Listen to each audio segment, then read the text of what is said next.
મિત્રો આ 6 મહિના પહેલાં મેં ડુંગળીનું વાવેતર કરેલું હતું ને અત્યારે પાણીમાં ડૂબી ગયું છે. તો 6 મહિનાની મહેનત છે ને પાણીમાં ગઈ છે. તો આ બધી છે ને તમને પાણી દેખાય. જો ટ્રેક્ટર પડ્યું પાણી છે, પછી આ બધી ડુંગળી વાવેલી છે એમાં બધું પાણી છે ને આ બાજુ તો બહાર છે ને એ ડુંગળી થોડી થોડી ખેંચેલી છે ને બીજી બધી આ ડુંગળી છે ને પાણીમાં ડૂબી ગઈ છે. મિત્રો અમારે ભાઈ અચાનક વરસાદ થયો માવઠાનો ને ભાઈ પાણી લાટ બધું આવી ગયું ડેમમાં. આમ જુઓ તો ખરા તમે. ને આ ડુંગળી બધી વાવેલી હતી ને એ બધી પાણીમાં ડૂબી ગઈ ને અત્યારે પાણી થોડું થોડું વહી ગયું છે. તો ભાઈ ડુંગળી ખેંચી છે ને આ બાજુ આમ જુઓ આમાં ભીંડો વાવેલો હતો, આમાં સોળી વાવેલો હતું. બધું ભાઈ પાણીમાં અત્યારે તો પાણી જ દેખાય તમને, બધે પાણી ભરાઈ ગયું. જુઓ ને અત્યારે ટ્રેક્ટર લાવ્યા છે કેમ કે ભાઈ આ ડુંગળી બધું લઈ જવાનું છે. તો આ બધું લઈ જવાનું છે, પાણીમાં બુડી ગયું હતું. કાલે તો છે ને ભાઈ પાણી લાટ બધું અહીંયા હતું ને આજે તો ભાઈ આવી રીતના ધીમે ધીમે ખાલી થાય છે. તો અત્યારે ડુંગળી ખેંચી છે માર્કેટમાં લઈ જવાની છે. ને આપણે ભાઈ જો અત્યારે ટ્રેક્ટર લઈને આવી ગયા છીએ ને અત્યારે આપણે શાકભાજી ઉતાર્યું છે લઈ જવાનું છે. હવે વરસાદ બહુ પડ્યો ભાઈ ને નુકસાન જેવું જવા ગયો તમે. અત્યારે તો આ ડુંગળી ખેંચે છે ને અત્યારે અમે જઈએ છીએ શાકભાજી ભરવા.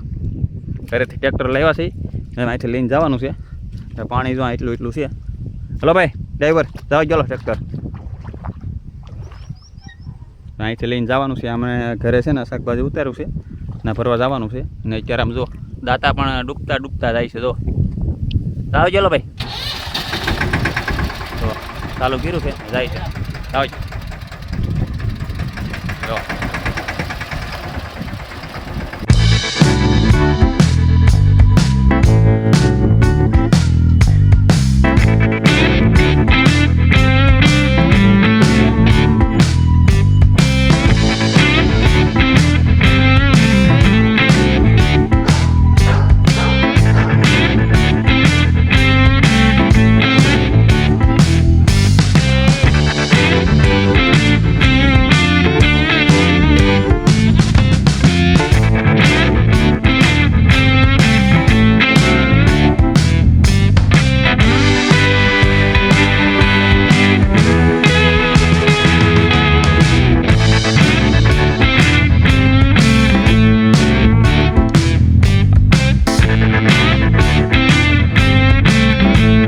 મિત્રો માઇન ટ્રેક્ટર લઈને આવ્યા છીએ ને ભાઈ પાણીમાં છે આખા ટાયર ડૂબી ગયા હતા. આખા ટાયર ડૂબી ગયા હતા ને હવે આપણે શાકભાજી ભરવા આવ્યા છીએ અહીંથી ઘરેથી ને પછી અહીંથી આપણે લઈ જવાનું હતું અહીંથી કેડેથી. ભાઈ છે ને વરસાદ બહુ પડ્યો એટલે આમ ટ્રેક્ટર ભાઈ બુડી જાય એવું શક્યતા હતી પણ વાંધો ન આવ્યો. ધીમે ધીમે વીએ હવે જો આપણું શાકભાજી તો અહીં ઢાંક્યું છે ને અહીં ભરવાનું છે. અત્યારે અમારે શાકભાજી ભરાઈ ગયું છે. ઘાસનો ભારો પણ ભેંસ માટે નાખ્યો છે ને અમારા ડ્રાઈવર બેસી ગયા છે ને હવે અમારે જવાનું છે. ને અમારા દાદા આવી ગયા છે. આપણે માટે શું લઈને આવ્યો? કોથમરી લેવા આવ્યો છે. તો ભજીયા બનાવ્યા કે પકોડા?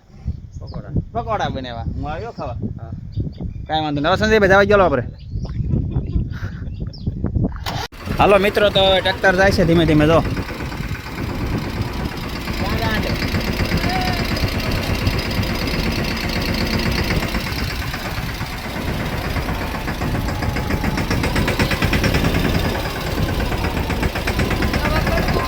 આ બાજુ એ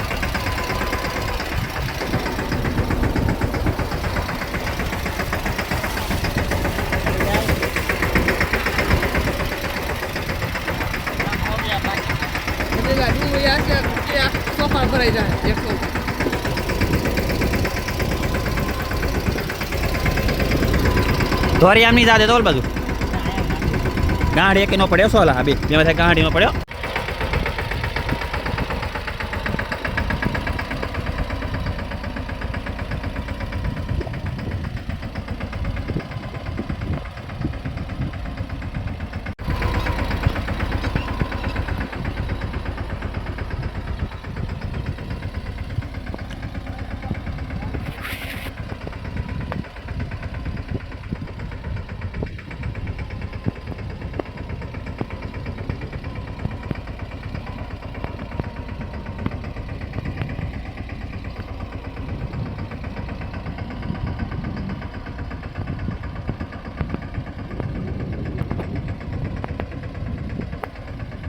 મિત્રો તો હવે અત્યારે ડુંગળી ધોઈને ભરી છે ને અમારે તો આ બધી પાણીમાં ડૂબી ગઈ છે. તો અત્યારે લઈ જવાની છે સરખી સાફ કરી ને બધે પાણીમાંથી તો બધા આવી રીતના કરી છે. તો ખોદતા જાય છે ને ટ્રેક્ટર આવી ગયું છે શાકભાજી ભરીને. હવે આપણે ડુંગળી ભરવાની છે, લઈ જવાની છે. આ બધી તો પાણીમાં જ ડુંગળી છે. તો એટલી છે ને બધી પાણીમાં છે. તો આ બધી તો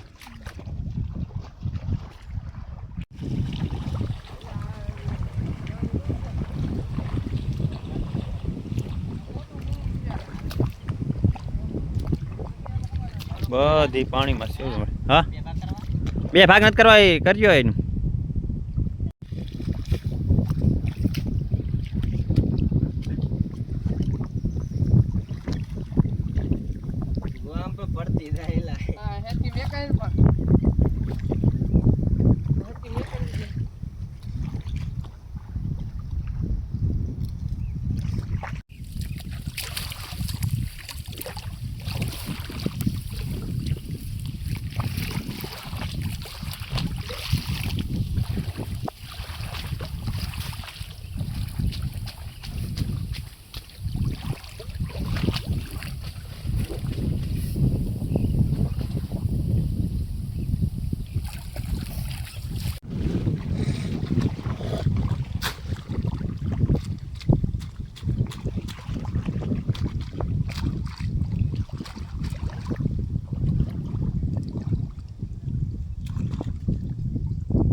મિત્રો અમારે બધું ભરાઈ ગયું છે, શાકભાજી ને બધું, ડુંગળી ને બધું, ને હવે ટ્રેક્ટર લઈને જવાનું છે ઘરે. ને આમ જોવો તમારે સંજયભાઈ ચાલુ કર્યું છે.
હાલો તો મિત્રો આપણે ટ્રેક્ટર લઈને ઘરે પગી ગયા છીએ ને આ બધું છે ને આપણે હવે ઉતારવાનું કે ભાઈ શાકભાજી છે ને બધું લાવીને તરત ઉતાર નાખવાનું. બધું વરસાદમાં ઉતારેલું છે ને એટલે ભાઈ છે ને શાકભાજી બધું છે ને પલળી ગયેલું હોય એટલે આવીને છે ને છોડી નાખવું ને બધું ઉતાર નાખવાનું.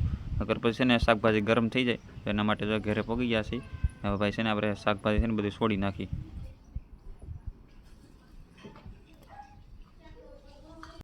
એટલું જારમાં મિત્ર આપણે ડુંગળી છોડી નાખીને સોળાની ગાંઠી જો ભેરી છે એને છોડી નાખવાની છે ને આજના વિડીયો માટે એટલું જ છે. ચલો બાય બાય.